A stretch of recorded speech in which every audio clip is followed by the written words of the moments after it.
Welcome to the Inside Story. Today I'm joined by Leonardo Blair from the Christian Post. How you doing today? I'm good, Billy. Thank you again for having me on the show. Well, thanks for coming on. You recently did a very interesting article on an addiction recovery program out in Brooklyn, New York. It's a well-known program, but you get into the history and sort of the background on it. Before we sort of get into your visit there and what you saw and observed, tell us a little bit about the program. This program is the Brooklyn Adult and Teen Challenge that was started in 1958 by David Wilkerson. Most people will know him as the founder of Times Square Church in Manhattan and the author of the best selling book, The Cross and the Switchblade, which was made into a movie.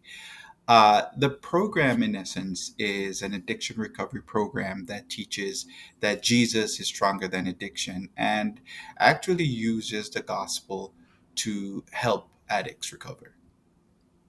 Well, and this has been, as you said, going on for decades since 1958. And obviously, if a ministry lasts that long, the assumption is something really good is happening with that ministry. There's a positive impact. How did David Wilkerson? Let's just go there for a moment. How did he get into the ministry of helping addicts? Well, it's a really, really powerful story, backstory with this ministry. So in early 1958, Wilkerson said he felt called by God to come to New York City to minister to gangs after he saw a photograph of seven teenage gang members in Life magazine. These teens were being prosecuted for the murder of a crippled boy named Michael Farmer. And all of them except one were eventually convicted of the murder. But before their convictions, Wilkerson, who was really, when he came to New York City, got this vision, was a small town preacher from Pennsylvania. He traveled to the courthouse here in New York City where the teenagers were being tried, and tried to get the judge to allow him to minister to the teenagers, but the judge wasn't having it. The judge threw him out. And there's this really famous photo of Wilkerson at the courthouse that was published in local papers. And he was standing there with his Bible at the courthouse, and he became known as the Bible preacher who interrupted the gang trial. And that whole thing really left him embarrassed. Yeah, I think he went back to Pennsylvania, but I think the Lord really worked to speak to his heart, and with the help of his younger brother Don Wilkerson, he eventually came back to the city in 1958, and he started a street ministry focused on young drug addicts and gang members, and that work eventually evolved into a teen challenge. It's amazing how God does things in people's lives, and the moments that are embarrassing or chaotic end up being these powerful moments that, in this case, have created an organization, Teen Challenge, that has persisted again for decades. How large is Teen Challenge today? It's now a global organization, a global movement, I would say, because most of the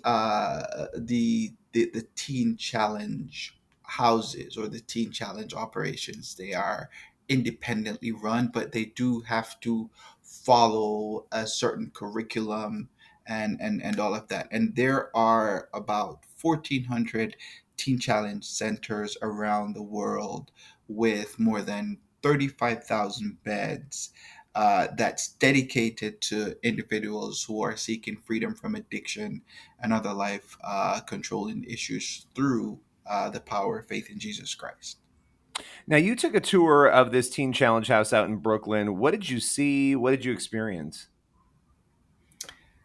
You know, I was really impressed by the the house itself. It's in a very historic part of Brooklyn, the Clinton Hill Historic District. But they had just recently completed a multi-year sort of renovation, retrofitting of the building itself, and so most of the building inside is pretty new. The rooms where the students, as they call them, go, they're pretty clean. The space is well organized. The facility has almost everything that you would need. And here's the thing, uh, they they operate completely independently from any sort of government assistance. So all the funds that they get, they use those funds to provide the care, the guidance to these individuals wanting to get free from addiction, free of cost. Wow, that is that's incredible. I'm going to ask the question. I brought this up. Obviously, it must be effective, but how effective has it been? What are some of the things they've seen in terms of their impact that has allowed them to continue operating for as long as they have? Yeah, there's a lot in terms of it's not an easy program. Number one, so about 40% of the people that start the program actually complete it.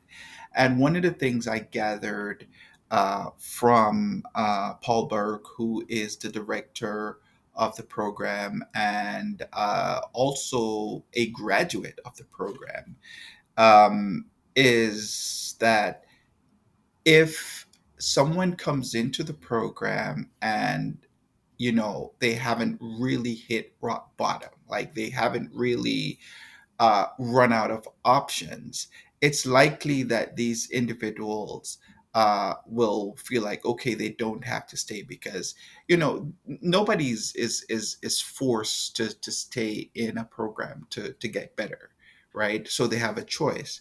A lot of the people who actually go through that 1 year program and really stick to the biblical principles that they teach of how to live a better life and how to use the power of Christ to overcome that addiction daily are the people who are the students who really there's no other hope for them, and so they are forced to really apply the principles, and they tend to be successful.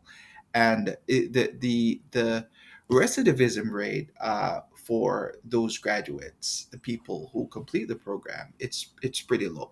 So that speaks very highly of the program. If people want who if people commit to the principles that are shared with them in the program. Well, you also had a chance to talk to some of the people who have been impacted directly by the program. What did they tell you about their experience?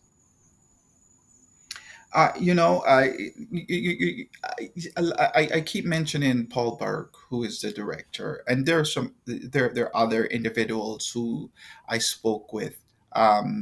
Their narratives really speak to the the no options sort of situation that I mentioned earlier. They had no option but to stick to the program, and when they came into the program, they had already hit rock bottom, right? And so they were in survival mode.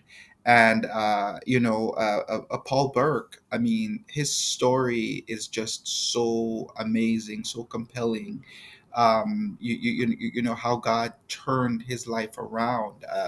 He told me that he would probably have been dead or in jail if he had not gotten help from Teen Challenge, and the way God turned his life around from being a really really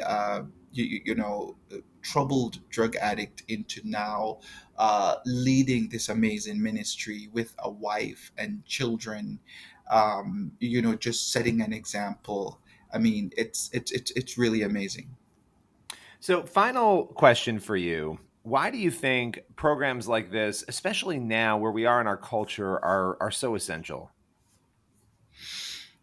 I think it offers an alternative for people who may not necessarily want to, um, you know, use drugs to help them to overcome a drug addiction, who may not want to follow a secular pattern, and I think it gives especially Christian organizations the opportunity to really demonstrate the power of Christ, and those people who actually try that program,